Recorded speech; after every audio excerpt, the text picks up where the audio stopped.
Today we're going to learn about the importance of solubility versus precipitation in double replacement reactions like the one to form this beautiful yellow precipitate. Precipitation reactions are just a type of double replacement reaction where two soluble reactants, like the ones shown in these test tubes here, react to form an insoluble solid precipitate, like the cloudy blue solid precipitate here on the right. In a double replacement reaction, two ionic compounds, AX and BY, react to form BX and AY. So we have to imagine A and B literally switching places to make the new products BX and AY. Let's not forget where we came from and put our reactants back where they go and look at a specific example of sodium hydroxide reacting with copper nitrate, and we'll predict the products of this double replacement reaction. So we need to imagine the two metals, sodium and copper, metal ions, switching places. So if we imagine that, we have to imagine sodium coming over here and taking copper's place, and then sodium's new partner will be the nitrate ion. Now, we're going to carry over the subscripts to the product side if they were part of a polyatomic ion. So that means for nitrate, we are going to carry over the 3 of the nitrate ion, but not necessarily the 2. The 2 will be only present if we need it. We need to redo any drop and cross or check that our ionic formula is overall a balanced formula. So we check on sodium's charge and we find that to be +1. And we check on nitrate's charge and find out that it's negative. And so since those charges are equal, we just stop. We don't do any drop and cross. So there aren't any parentheses, and there isn't a 2 for nitrate on the product side. And then we can erase those charges once we've got our balanced product. So the next thing we need to do is imagine copper coming over here and taking sodium's place. And if it does that, we've got to list the metal first again. Copper's new partner will be the hydroxide ion. Now again, we need to check the charges and do any dropping and crossing necessary to get the overall ionic formula correct. And to do that, we need copper's charge. And we should notice that copper can be a 1+ or a 2+. It's one of those multivalent metals. So we have to figure out what copper metal ion were we dealing with in this equation. So to do that, let's focus first on the nitrate. So let's clean things up here to focus on nitrate. So we know that the nitrate ion has a -1 charge, and we have 2 of them. So we have an overall -2 on the anion side, and we need to figure out, well, what's copper's charge to balance this? Well, we need 2 positive charges to balance this out, and we only have a presumed 1 copper available to do that. So that 1 copper had to have a 2+ charge to give us 2 positives and 2 negatives, because we want those to be overall balanced. So we must be dealing with copper 2 in this problem. So we're going to put a copper 2 here. Hydroxide is a -1, and then we need to go ahead and drop and cross here. So even though we didn't have to do any drop and cross for hydroxide, we need to here. We need to make sure that our overall ionic compounds are written correctly on the product side by checking for charge balance and doing any drop and cross. So here we need parentheses and then to drop the 2.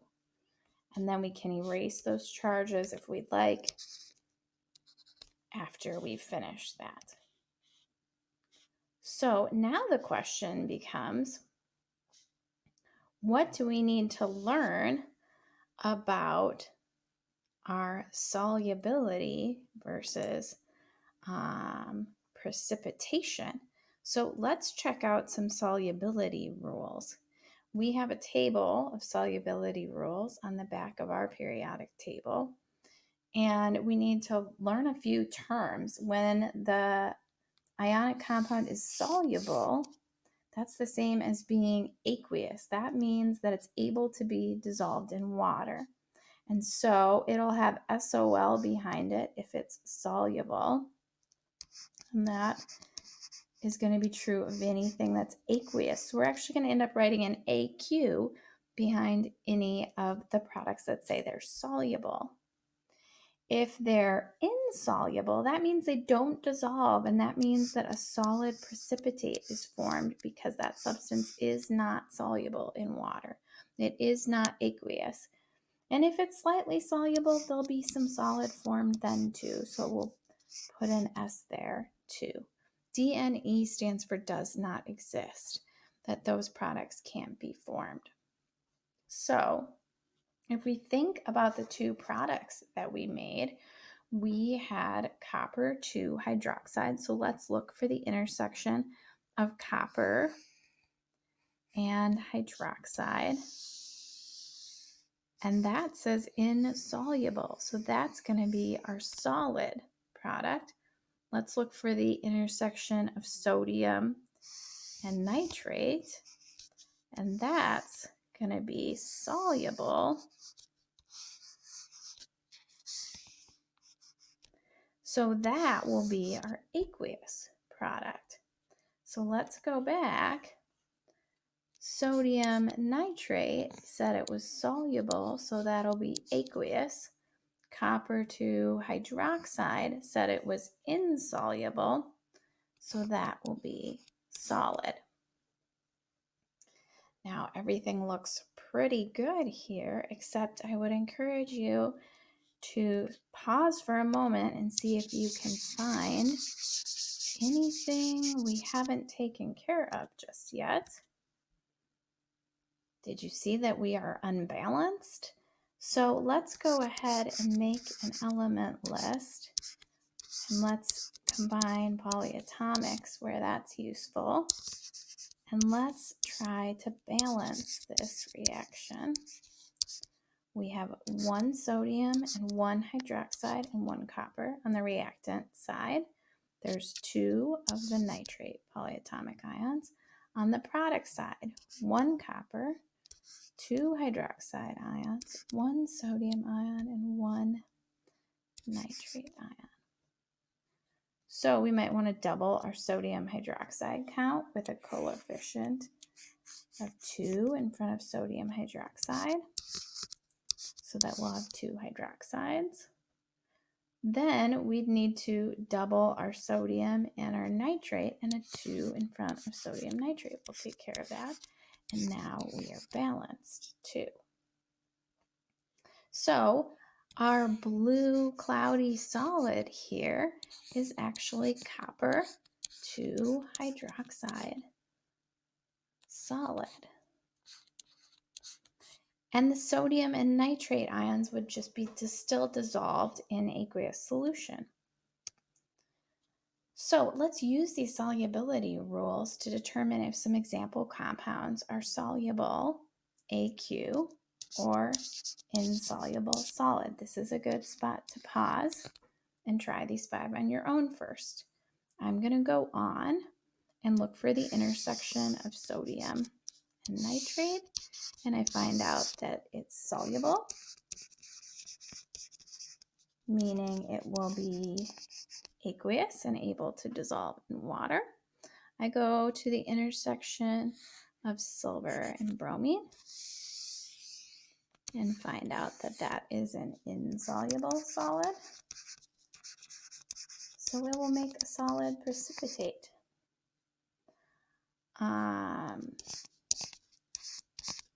I go to the intersection then of calcium and bromine, and that one is soluble.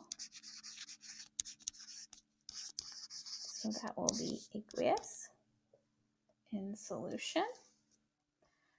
Let's find barium and hydroxide. Barium hydroxide is soluble.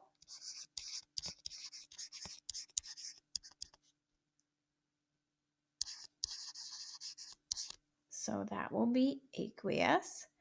And then the last one is magnesium phosphate. And so I look for the intersection of magnesium and phosphate, and that is an insoluble solid.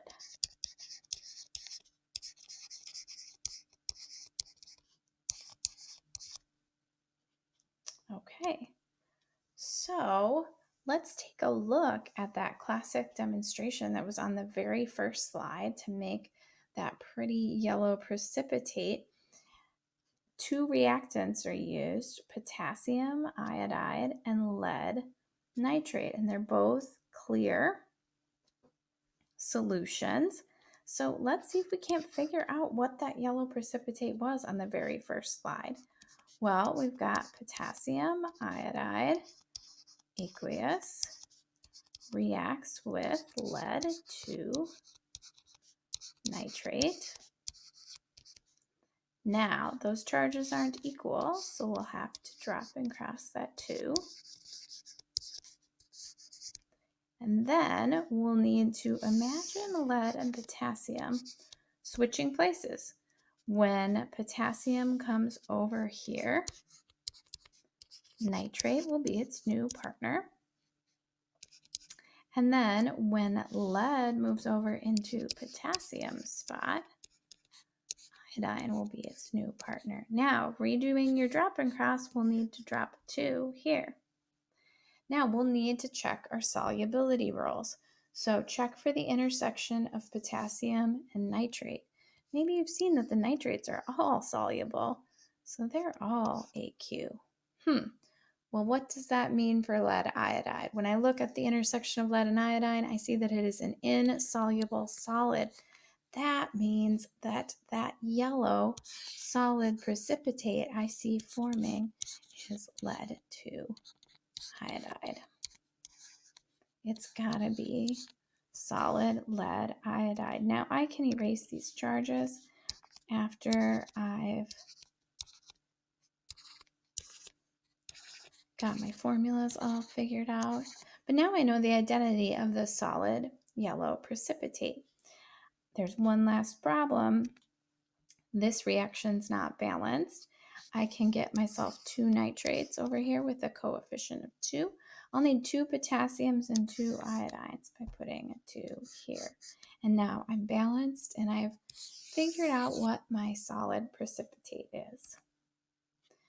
So a variety of different solid precipitates can form, but obviously not all ionic compounds form solid precipitates. Some are still soluble. Why are some soluble when others aren't? Let's take just a minute to look at this idea of hydration, of how water molecules surround ions in an ionic solid. So what happens is the slightly positive hydrogen ends of water are going to surround negative ions and pull those off of the main ionic crystal. And then the opposite can also be true, that the slightly negative oxygen ends of water will surround the positive ions and help to pull those away from the ionic crystal structure. And this is how something like sodium chloride, like table salt that we know dissolves in water, is able to be aqueous. Those sodium and chlorine ions are surrounded by water. And the idea here is that the new forces that are formed have to be pretty strong. They have to overcome the old ionic bonds that were present in the crystal structure and overcome some of the existing intermolecular forces between water molecules. So this new intermolecular force has to be pretty strong so that an ionic compound can be aqueous. So more and more ions are pulled off of that main crystal structure and hydrated in the case of something like sodium chloride. So what about these insoluble solids? Well, in the case of these insoluble solids, these ionic bonds are stronger. They're harder to break, and water doesn't manage to overcome them. And the water molecules try to hydrate these ions and just aren't able to. And they form these insoluble solid products due to stronger ionic bonds. Now, why might their strength be higher? Well, it could be due to higher charges. We see more solid, insoluble solid precipitates form when there are higher ionic charges in the 2 plus charges and in the 3 plus charges. We also see them when ions are able to pack together more closely, that the strength of those ionic bonds might be stronger. But it's really due to stronger ionic bonds that water has a harder time overcoming and isn't able to hydrate. So let's do some examples. This is a perfect time to pause and see if you can predict the products of this double replacement reaction and then predict the identity of any solid precipitate that forms. So I'm going to go ahead and do that. I'm going to have sodium and silver switch places. Then sodium's new partner will be nitrate. Then silver's new partner will be chlorine. If I check the intersection of sodium and nitrate, I see that it is soluble, aqueous, all the nitrates are. And then I check the intersection of silver and chlorine, and that is an insoluble solid. So there's my solid precipitate, and this one's actually balanced. Let's try the next example. I'll pause here and see if you can predict the products. Imagine sodium and barium switching places. I'll have sodium partnered up with chlorine. And then barium's new partner will be chromate. Check charges, but these happen to be the same, so they don't need any drop and cross.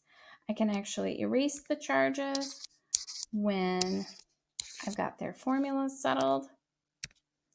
I look for the intersection of sodium and chlorine. I'm familiar with table salt. I've seen it dissolve in water before, and I know it's aqueous. Let's look at the intersection of barium and chromate.